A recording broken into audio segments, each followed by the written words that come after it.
अस्सलामुअलैकुम जी।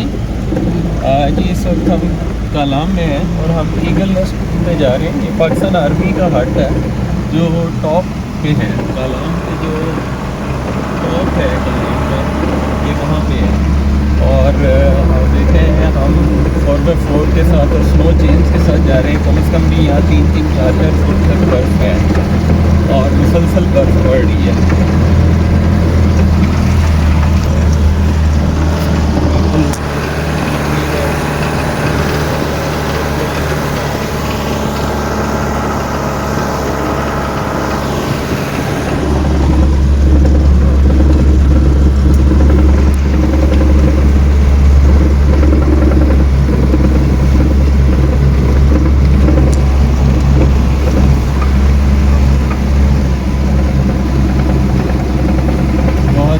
Sharp turns हैं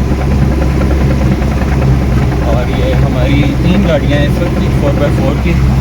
आगे जो है वो भी BJ40 है और जिसमें मैं ड्राइव कर रहा हूँ ये भी टोयोटा BJ40 है। और इससे पीछे हमारी HJ77 आ रही है वाइट कलर में लैंड क्रूज़र। चलो जी, बहुत ही ये हाइब्रिड प्लेस है।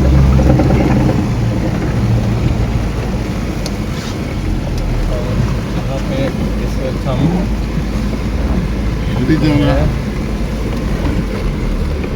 टॉप के करीब भी पहुँच रहे हैं।